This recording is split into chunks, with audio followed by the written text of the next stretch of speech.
Hello all, I am just here to give you a brief intro before I start the video. I'm going to be ranking via tier list all of the movies of the 1990s, but I'm starting with the year 1990. This is only part one of the tier list. All of the movies that I'm dealing with, they came out and they were released in the year 1990, so that is the criteria. So I figured I'd just jump in and give you that little intro so that there's no confusion if you look and say, hey, why is he only dealing with these movies? You know, that's why. Alright, enjoy the show.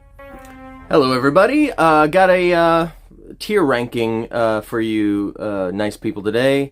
It is the best movies of the 1990s. That's just in general. I picked a lot of movies. I made sure that it was movies that I not only seen, but I also remember. That are fresh in my mind. Some of these movies are some of my favorite movies that I've seen multiple times. Other ones I've only seen a handful of times, but years and years and years ago, but something about them just stuck with me, and I just remember them better than others. I'm going to be doing this in installments because it's a long list of films. And the categories are going to be at the top, very top. That's classic. That's movies that are just, it's just how it sounds, you know. There's not much wrong with them. When you think of the film, it's just, it is a classic film. It is everything that you want in a movie. Another part of this category would be the influence that the film has, however small, however large, on its genre or subgenre, on the pop culture, on pop culture in general. I also will factor that in, whether I'm going to be putting in the classic category. And then, and those will also be my personal favorites, of course. And then we have the What a Movie category, which means these movies are great, but maybe they're not influential, they don't rise above, they don't hit that classic point. They're not like superb in that way, but they're still amazing. I don't know if that makes sense. It's kind of the difference between good and great, sort of. And then you have Guilty Pleasure. These are also enjoyable films. They're more in that middle ground. You know, you might watch it a lot, but they're not. You still can say to yourself, well, but I can see the flaws in this. It's not a perfect film. There is maybe this movie is just for me, and not the, you know, the world as a whole, and or movie fans as a whole, and that can be understood. And then the Memories Are Better category, which is you've seen it a long time ago, and it meant a lot to you, and you enjoyed it as a kid, or maybe in your 20s, but then you rewatched it, and then something was lost, and you just had moved on from it. And you remember it being better than it doesn't remain as great as it was in your memory. So it just kind of speaks for itself. Okay, we're gonna start here with the movie I Love You to Death. Does anyone remember that movie? Starring Kevin Kline. It's based on a true story of a Italian American who heavily cheats on his wife. It's actually a dark comedy. The story goes that the wife, I guess, tried to kill him with the help of her mother and friend of the family. I don't know how much of that is was fabricated for the story. River Phoenix is in this. River Phoenix. Before he passed, obviously. He's great in it. The entire cast is great. Tracy Ullman is the wife. She's amazing. Kevin Kline, even though it's an over-the-top Italian accent. Joey Boca. Some cheese and crackers. Maybe some pretzels. Something out of like a House of Gucci type of deal. It's still very enjoyable. I actually didn't mind Lady Gaga's accent in House of Gucci, but that's, everybody kind of pinpoints that.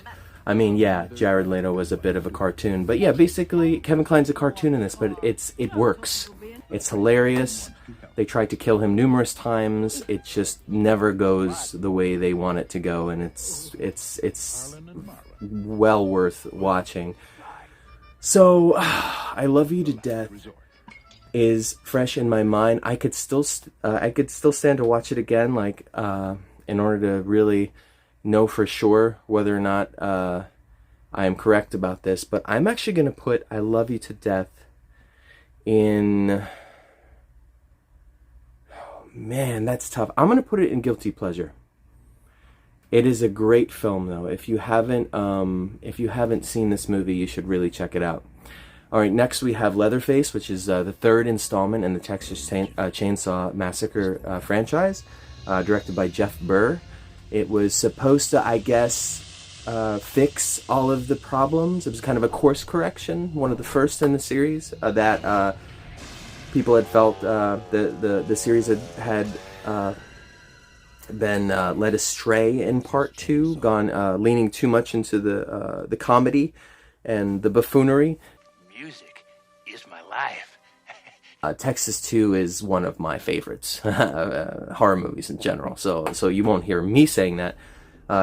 Texas 3, it also has its charms. It has an element that the first two didn't have as much. It has like twists and turns and surprises, and like you don't know who's who type of thing. It has a little bit of that, which I thought was really cool. And somewhere along the way, they kind of lost that aspect of the franchise. That whole like, who can we trust? Who's a member of this family, this organization, or whatever.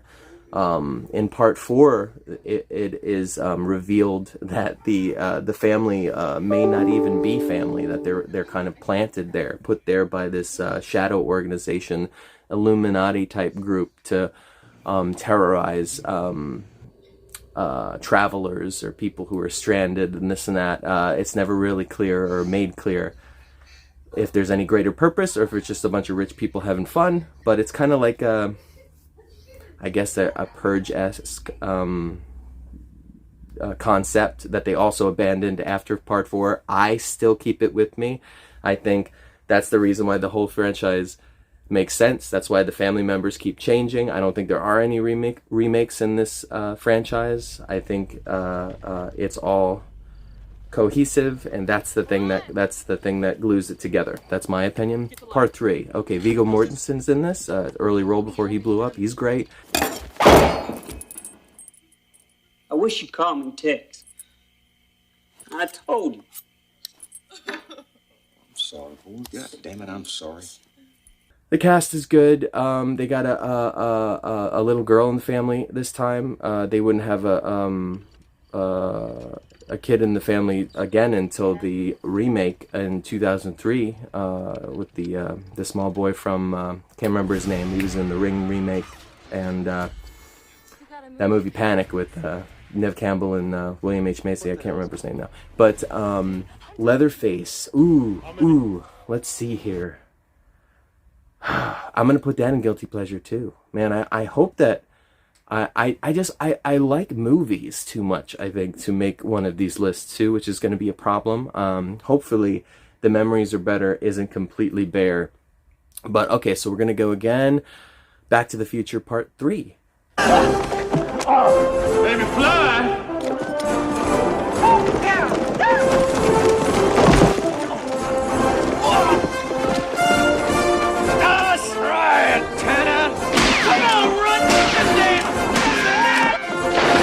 The third and final in the Back to the Future trilogy, the Western of the bunch. I think it's a solid movie. You know, they all kind of do their own thing. At the same time, they're all doing the same thing. That's what I like about the series. But if there's one that's going to stand out from the rest, it's this one. I like some of the jokes. I like how it all kind of comes together. I like the inside jokes that have been with the franchise through each installment, and they only build and grow bigger in the third one. Let's see, Part 3, probably arguably the weakest in the franchise. I guess it's a toss-up between 2 and 3. I know 2 has a lot of fans, but I would say obviously the first one is a classic. It didn't come out in the 90s, so it's not up for debate here. But Part 3 is, yeah. I'm gonna say, you know what, man, it's just like there's so much craftsmanship and skill, and it's a big budget studio film, and there's so much to adore in it. Man, I don't know, that's tough, man. I'm gonna say, this is hard. That's what I'm going to say. Part 3 goes in... Oh, I gotta go, what a movie, right? I mean, don't you have to? Part 3? Yeah, part 3. What a movie. No. Guilty pleasure. I'm going guilty pleasure. No. Okay, guilty pleasure. We gotta go guilty pleasure. Oh man, this is really tough. I didn't realize this was gonna be that hard. Great Scott. I know, this is heavy. Okay, so we'll go one more for this installment because I'm taking a long time doing this. Two Evil Eyes is horror anthology, I guess you can call it. It's only 2 stories. They typically don't have just 2 stories, but this is an American and an Italian, George Romero and Dario Argento, and they're both tackling Edgar Allan Poe stories. The George Romero story, both stories were actually tackled before in other horror anthologies. There was Tales of Terror, I believe it was called, Roger Corman film, and both of those tackled these stories. The Black Cat, an adaptation of it, and what was that? The other one. Man, I should really do. I should buff up on research before I do these videos. But the one where he's hypnotized and they think he's dead, but he's not dead, and it's kind of a ghost story. It's really great. But it's what's so funny is both of those films tackle these stories, but they're completely different. Especially when you're talking about Dario Argento's Black Cat, which is miles different than the one in the Corman film. And this is a dark, messed up movie, especially the Argento half, which is the last half of the film. It's a 2-hour movie.